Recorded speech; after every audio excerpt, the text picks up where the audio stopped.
আসসালামু আলাইকুম। আজকে অন্য রকমের একটা ডিম পরোটা রেসিপি নিয়ে চলে আসলাম।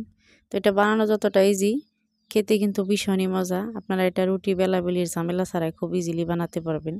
তো এটার জন্য লাগবে ডিম, পেঁয়াজ কুচি, কাঁচামরিচ কুচি আর ধনেপাতা কুচি। এগুলো আমি রেডি করে নিলাম।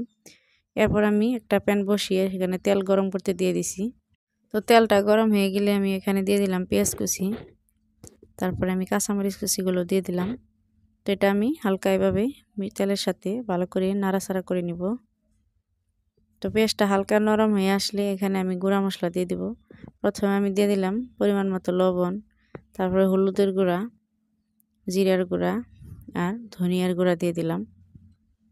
তো এখানে আমি সব কিছু দিয়ে এটা আমি আবারও তেলের সাথে ভালো করে মিশিয়ে নিলাম। এরপর আমি ধনেপাতা কুচি দিয়ে দিলাম। তো দিয়ে আমি সব কিছু এটা আবারও কিছুক্ষণ এটা কষিয়ে নিব তেলের সাথে। এরপর আমি ফেটানো ডিমগুলো দিয়ে দিলাম। তো আমি এখানে 3টা ডিম নিছি, আপনারা আপনাদের পরিমাণ অনুযায়ী নিয়ে নেবেন। তো এরপর আমি এটা এভাবে খন্তা দিয়ে এটা ভালো করে আমি নেড়ে নিব।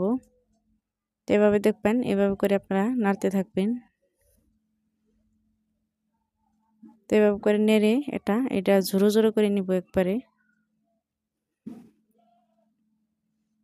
তো এভাবে করে এটা ঝুরি বানিয়ে নিলাম। তো এরপর আমি এটা সাইডে রেখে দিয়ে এখানে আমি ব্যাটারটা বানিয়ে নিব। তার জন্য এখানে আমি আটা নিয়ে নিলাম। আমি এখানে 1.5 কাপ আটা নিব। আটাটা আমি ভালো করে চেলে নিলাম। তারপর আমি পরিমাণ মতো এখানে দিয়ে দিব লবণ।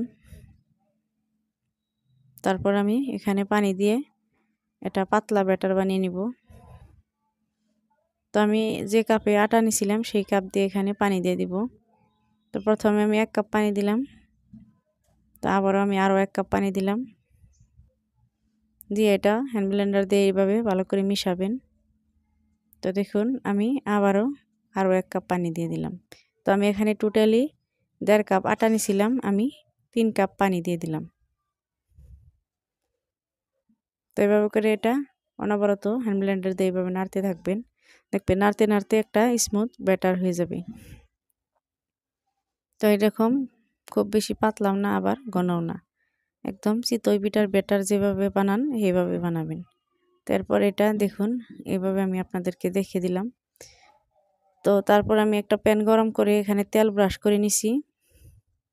এরপর এইভাবে চামিচ দিয়ে ঘুরিয়ে ঘুরিয়ে আমি রুটির শেপ দিয়ে দিলাম। তো এভাবে করে আপনারা চামিচ দিয়ে দিবেন। তো এটা তারপরে এভাবে উল্টিয়ে নেবেন। এটা আপনারা অবশ্যই তাওয়ায় বানাবেন। যে কোনো ননস্টিকের তাওয়া বা যে কোনো লোহার তাওয়া আপনারা ভালো করে গরম করে তেল ব্রাশ করে তারপরে এটা দিবেন। তো এরপর আমি পুরটা ভরে নিব। তো এখানে আমি সব ডিমের ঝুড়োটা এখানে দিয়ে দিলাম, দিয়ে এভাবে ভাঁজ দিয়ে দিলাম। তারপর আমি হালকা তেল দিয়ে দিব। এটা কিন্তু খুব বেশি তেল লাগে না, অল্প তেলে এটা খুব সুন্দরভাবে ভাজা হয়ে যায়। তো এটা আমি এভাবে উল্টিয়ে পাল্টিয়ে ভেজে নিব। তো এটা ভালো করে ভেজে নিয়ে এটা নামিয়ে নিলাম আমি। তো সেমভাবেই আরও একটা আমি ভেজে দেখাবো। তো দেখুন তেল ব্রাশ করে আমি আবারও ব্যাটারটা দিয়ে এভাবে চামিচ দিয়ে ঘুরিয়ে ঘুরিয়ে দিয়ে দিলাম। তো এটা খুবই ইজি বানানো। তো পুরভরে আবার আমি একটা ভাঁজ দিয়ে তেল দিয়ে এটা উল্টে পাল্টে আবারও ভেজে নিব। তো আবারও এটা ভেজে নামিয়ে নিলাম। খুবই সহজ দেখলেনি বানাতে।